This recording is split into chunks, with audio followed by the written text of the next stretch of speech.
ओम शांति। आज की तारीख है 19/12/2024 के बाबा के साकार महावाक्य है। मीठे बच्चे, यह पुरुषोत्तम संगम युग ट्रांसफर होने का युग है। अभी तुम्हें कनिष्ठ से उत्तम पुरुष बनना है। बाबा ने प्रश्न पूछा, बाप के साथ साथ किन बच्चों की भी महिमा गाई जाती है? बाबा ने उत्तर दिया, जो टीचर बन बहुतों का कल्याण करने के निमित्त बनते हैं, उनकी महिमा भी बाप के साथ साथ गाई जाती है। करण करावन हार बाबा बच्चों से अनेकों का कल्याण कराते हैं, तो बच्चों की भी महिमा हो जाती है। कहते हैं, बाबा फलाने ने हमारे पर दया की, जो हम क्या से क्या बन गए। टीचर बनने बिगर आशीर्वाद मिल नहीं सकती। ओम शांति। रूहानी बाप रूहानी बच्चों से पूछते हैं, समझाते भी हैं, फिर पूछते भी हैं।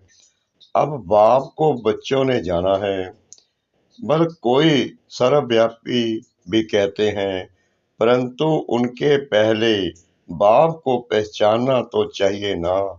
बाप कौन है, पहचान कर फिर कहना चाहिए।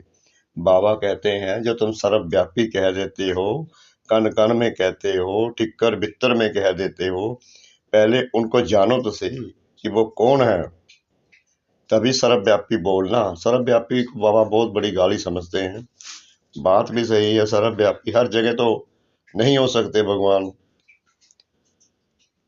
बाप का निवास स्थान कहाँ है? उनका भी एक निवास स्थान है, परम धाम। बाप को जानते ही नहीं तो उनके निवास स्थान का पता कैसे पड़े? कह देते वह तो नाम रूप से न्यारा है, गोया है नहीं। तो जो चीज है नहीं, उनके रहने के स्थान का भी कैसे विचार किया जाए? यह अभी तुम बच्चे जानते हो। बाप ने पहले पहले तो अपनी पहचान दी है, फिर कहने का स्थान समझाया जाता है। बाप कहते हैं, मैं तुमको इस रथ द्वारा पहचान देने आया हूँ। ब्रह्मा बाबा के रथ, उनको रथ कहते हैं ना बाबा उनके, क्योंकि बाबा का तो शरीर है नहीं, वो ब्रह्मा बाबा का तान लेकर तभी बताते हैं, हमें ये ज्ञान देते हैं। मैं तुम सबका बाप हूँ, जिसको परम पिता कहा जाता है। आत्मा को भी कोई नहीं जानते हैं। बाप का नाम रूप देश काल नहीं है तो बच्चों का फिर कहाँ से आए? बाप ही नाम रूप से न्यारा है तो बच्चे फिर कहाँ से आए? बच्चे हैं तो जरूर बाप भी है। सिद्ध होता है वह नाम रूप से न्यारा नहीं है। बच्चों का भी नाम रूप है, भल कितना भी सूक्ष्म हो। आकाश सूक्ष्म है तो भी नाम तो है ना आकाश। जैसे यह पोलार सूक्ष्म है, वैसे बाप भी बहुत सूक्ष्म है।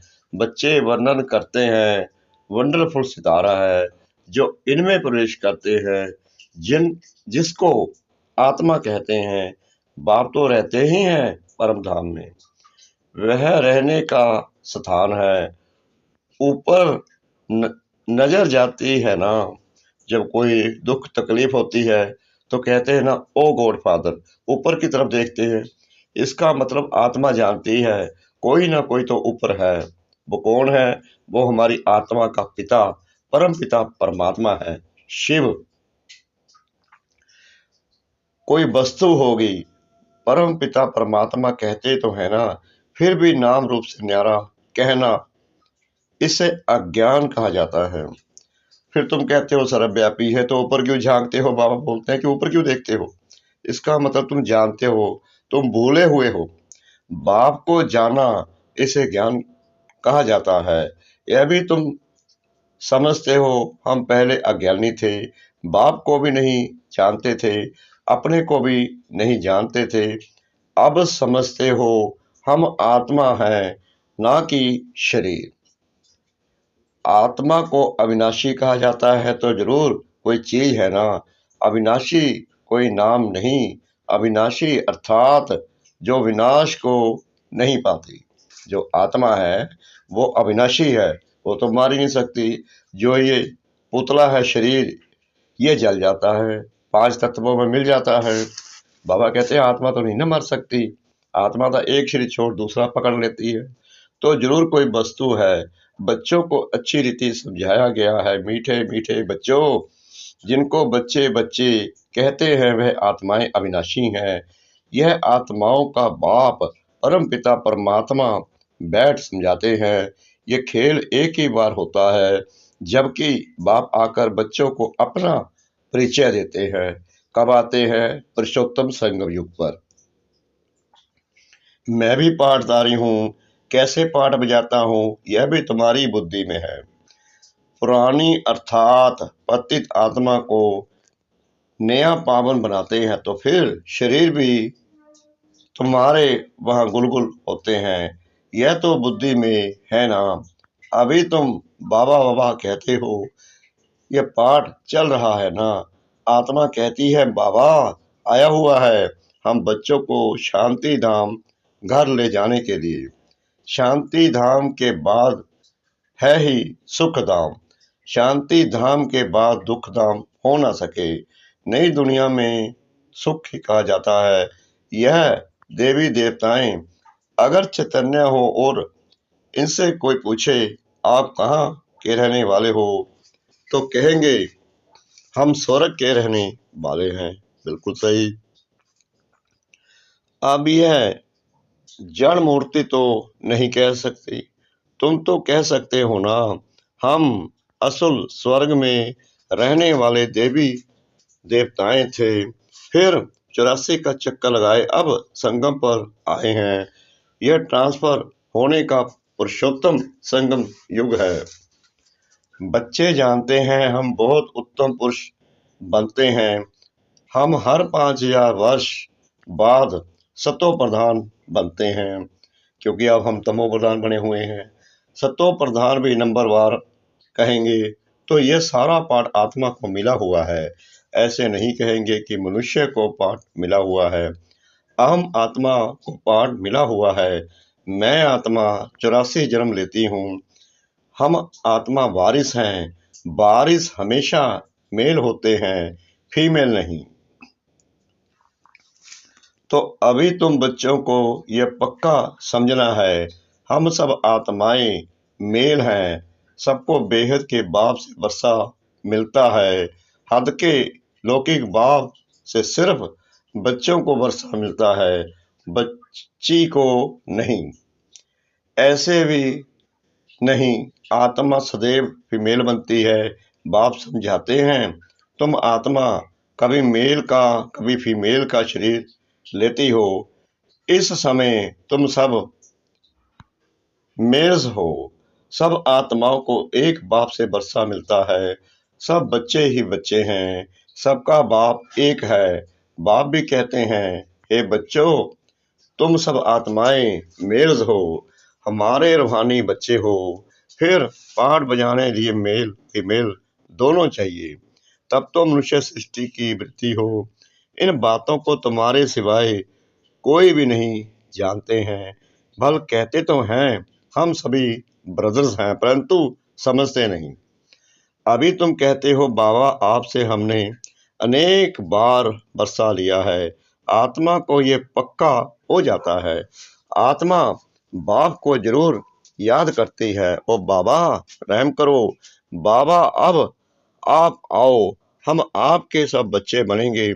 देह सहित देह के सब संबंध छोड़ हम आत्मा आपको ही याद करेंगे। बाप ने समझाया है अपने को आत्मा समझ, मुझ बाप को याद करो। बाप से हम वर्षा कैसे पाते हैं? हर 5000 वर्ष बाद हम यह देवता कैसे बनते हैं? यह भी जानना चाहिए ना, स्वर्ग का वर्षा किससे मिलता है? यह अभी तुम समझते हो। बाप तो स्वर्गवासी नहीं है, बच्चों को बनाते हैं, खुद तो नरक में ही आते हैं। तुम बाप को बुलाते भी नरक में हो। जब पतित पूरे हो जाते हैं तभी बुलाते हैं ना, ये नरक ही है। जबकि तुम तमो प्रधान बनते हो। यह तमो प्रधान दुनिया है ना, सतो प्रधान दुनिया थी। 5000 वर्ष पहले इनका राज्य था। इन बातों को, इस पढ़ाई को अभी तुम ही जानते हो। यह है मनुष्य से देवता बनने की पढ़ाई। मनुष्य से देवता किए करत ना लागी बार, बच्चा बना और वारिस बना। बाप कहते हैं तुम सब आत्माएं मेरे बच्चे हो, तुमको वर्षा देता हूँ, तुम भाई भाई हो। रहने का स्थान मूल वतन अथवा निर्वाण धाम है, जिसको निराकारी दुनिया भी कहते हैं। सब आत्माएं वहां रहती हैं, इस सूर्य चांद से भी उस पार। वह तुम्हारा स्वीट साइलेंस घर है, परंतु वहां बैठे तो नहीं जाना है। बाबा कहते हैं वहां बैठे तो नहीं जाना ना। बैठकर क्या करेंगे, ये भी पूछ रहे हैं बाबा कि वहां बैठकर करेंगे क्या। वह तो जैसे जड़ अवस्था हो गई। आत्मा जब पाठ बजाए तभी चैतन्य कहलाए। है चैतन्य परंतु पाठ ना बजाए तो जड़ हुई ना। तुम यहाँ खड़े हो, जाओ, हाथ पांव ना चलाओ तो जैसे जड़ हुए। वहां तो नेचुरल शांति रहती है। आत्माएं जैसे कि जड़ हैं, पाठ कुछ भी नहीं बजाती। शोभा तो पाठ में है ना, शांति धाम में क्या शोभा होगी। आत्माएं सुख दुख की वासना से परे रहती है। कुछ पाठ ही नहीं बजाती तो यहाँ रहने से क्या फायदा। पहले पहले सुख का पाठ बजाना है। हर एक को पहले से ही पाठ मिला हुआ है। कोई कहते हैं हमको तो मोक्ष चाहिए, बुदबुदा पानी में मिल गया बस। आत्मा जैसे कि है नहीं, कुछ भी पाठ ना बजावे तो जैसे जड़ कहेंगे। चैतन्य होते हुए जड़ होकर पड़ा रहे तो क्या फायदा। पाठ तो सबको बजाना ही है। मुख्य हीरो हीरोइन का पाठ कहा जाता है। तुम बच्चों को हीरो हीरोइन का टाइटल मिलता है। आत्मा यहाँ पाठ बजाती है। पहले सुख का राज्य करती है, फिर रावण के दुख के राज्य में आती है। जब आत्मा ऊपर से आती है तब पवित्र होती है। जब यहाँ पाठ बजाते बजाते घिस जाती है तो पतित हो जाती है।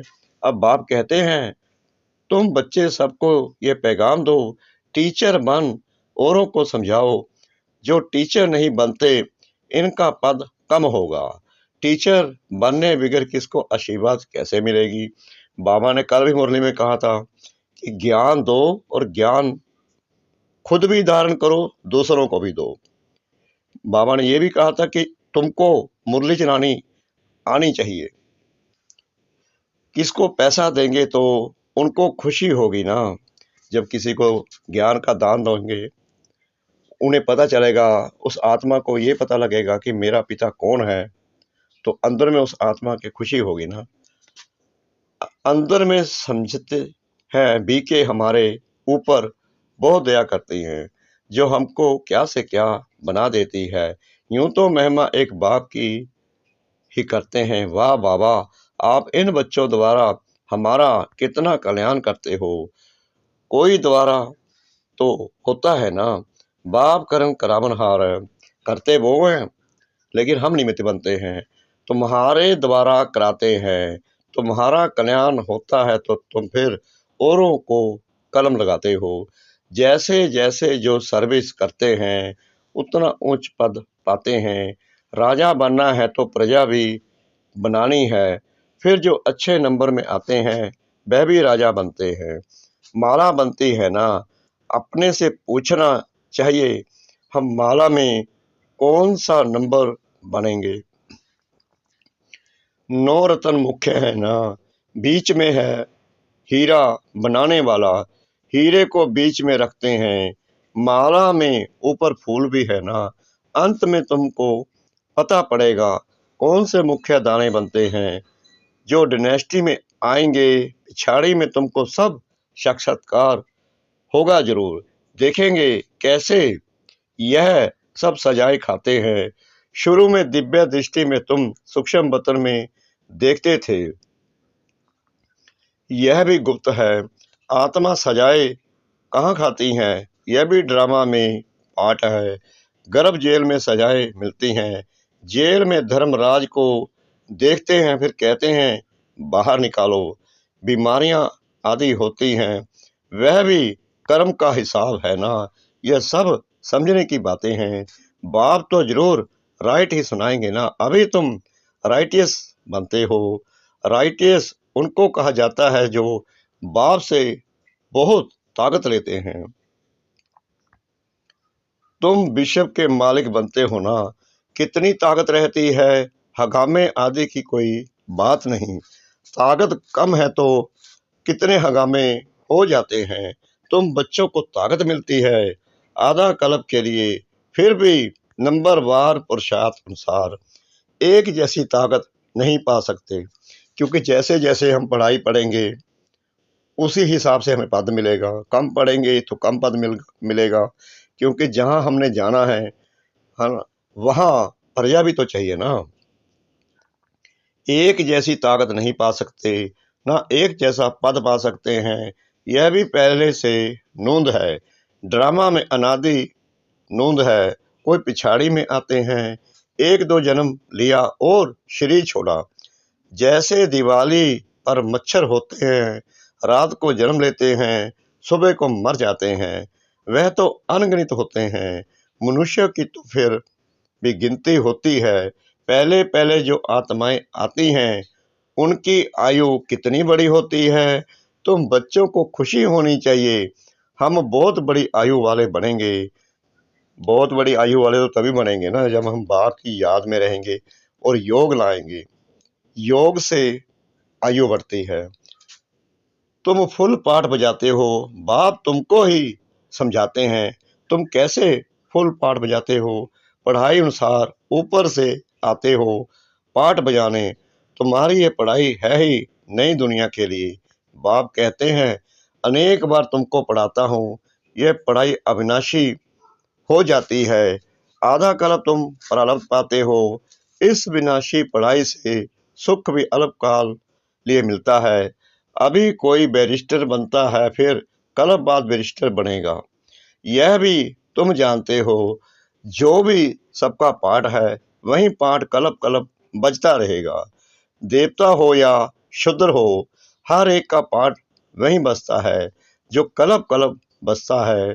उनमें कोई फर्क नहीं हो सकता। हर एक अपना पाठ बजाते रहते हैं। यह सारा बना बनाया खेल है। पूछते हैं पुरुषार्थ बड़ा या प्रारब्ध बड़ी। अब पुरुषार्थ बिगड़ तो प्रारब्ध मिलती नहीं। पुरुषार्थ से प्रारब्ध मिलती है ड्रामा अनुसार, तो सारा बोझ ड्रामा पर आ जाता है। पुरुषार्थ कोई करते हैं, कोई नहीं करते हैं। आते भी हैं फिर भी पुरुषार्थ नहीं करते, तो प्रारब्ध नहीं मिलती। सारी दुनिया में जो भी एक्ट चलती है सारा बना बनाया ड्रामा है। बाबा कहते हैं नीचे तुम जो कुछ भी करते हो वो बना बनाया ड्रामा है। जो पहले किया वो अब कर रहे हो, यानी कि ड्रामा रिपीट हो रहा है। आत्मा में पहले से ही पाठ नूंदा हुआ है, आदि से अंत तक। जैसे तुम्हारी आत्मा में 84 का पाठ है। हीरा भी बनती है तो कोड़ी जैसा भी बनती है। ये सब बातें तुम अभी सुनते हो। स्कूल में अगर कोई नापास हो पड़ता है तो कहेंगे यह बुद्धिहीन है, धारणा नहीं होती। इसको कहा जाता है वैरायटी झाड़, वैरायटी फीचर्स। यह वैरायटी झाड़ का नॉलेज बाप ही समझाते हैं। कलम वृक्ष पर भी समझाते हैं। बड़ के झाड़ का मिसाल भी इस पर है। इनकी शाखाएं बहुत फैलती हैं। बच्चे समझते हैं हमारी आत्मा अविनाशी है, शरीर तो विनाश हो जाएगा। आत्मा ही धारणा करती है। आत्मा 84 जन्म लेती है, शरीर तो बदलते जाते हैं। आत्मा वही है। आत्मा ही भिन्न भिन्न शरीर लेकर पाठ बजाती है। सही बात, यह नई बात है ना। तुम बच्चों को भी अभी यह समझ मिली है। कल पहले भी ऐसे समझा था। बाप आते भी हैं भारत में। तुम सबको पैगाम देते रहते हो। कोई भी ऐसा नहीं रहेगा जिसको पैगाम ना मिले। बेकाम सुनना सभी का हक है। फिर बाप से बरसा भी लेंगे, कुछ तो सुनेंगे ना, फिर भी बाप के बच्चे हैं ना। बाप समझाते हैं, मैं तुम आत्माओं का बाप हूँ। मेरे द्वारा इस रचना के आदि मध्य अंत को जानने से तुम यह पद पाते हो, बाकी सब मुक्ति में चले जाते हैं। बाप तो सबकी सदगति करते हैं, गाते हैं, ओ बाबा तेरी लीला न्यारी। क्या लीला, कैसी लीला, यह पुरानी दुनिया को बदलने की लीला है। मालूम होना चाहिए ना, मनुष्य ही जानेंगे ना। बाप तुम बच्चों को ही आकर सब बातें समझाते हैं। बाप नॉलेजफुल है, तुमको भी नॉलेजफुल बनाते हैं। नंबरवार तुम बनते हो, स्कॉलरशिप लेने वाले नॉलेजफुल कहलाएंगे। अच्छा, मीठे मीठे सिकलते बच्चों प्रति माता पिता बाप दादा का याद प्यार और गुड मॉर्निंग। रूहानी बाप की रूहानी बच्चों को नमस्ते। हम रूहानी बच्चों की रूहानी बाप दादा को श्रद्धा भरी प्रेम भरी नमस्ते। शुक्रिया बाबा, शुक्रिया बाबा, शुक्रिया बाबा इस मीठी मीठी मीठी मुरली के लिए। धारणा के लिए मुख्य सार। नंबर 1, सदा इसी स्मृति में रहना है कि हम आत्मा मेल हैं। हमें बाप से पूरा बरसा लेना है। मनुष्य से देवता बनने की पढ़ाई पढ़नी और पढ़ानी है। नंबर 2, सारी दुनिया में जो भी एक्ट चलती है ये सब बना बनाया ड्रामा है। इसमें पुरुषार्थ और प्रारब्ध दोनों की नोंद है। पुरुषार्थ के बिना प्रारब्ध नहीं मिल सकती। इस बात को अच्छी तरह समझना है। वरदान सतगुरु परम पिता परमात्मा जी का। कोई भी सेवा सच्चे मन से व लगन से करने वाले सच्चे रूहानी सेवादारी भाव। कोई भी सेवा सच्चे मन से व लगन से करने वाले सच्चे रूहानी सेवादारी भाव। सेवा कोई भी हो, लेकिन वह सच्चे मन से लगन से की जाए तो उसकी 100 मार्क्स मिलती हैं। सेवा में चिड़चिड़ापन ना हो। सेवा काम उतारने के लिए ना की जाए। आपकी सेवा है ही बिगड़ी को बनाना, सबको सुख देना, आत्माओं को योग्य और योगी बनाना, अपकारियों पर उपकार करना, समय पर हर एक को साथ व सहयोग देना। ऐसी सेवा करने वाले ही सच्चे रूहानी सेवाधारी है। स्लोगन, पवित्रता ही ब्राह्मण जीवन की नवीनता है। यही ज्ञान का फाउंडेशन है। पवित्रता ही ब्राह्मण जीवन की नवीनता है। यही ज्ञान का फाउंडेशन है। ओम शांति।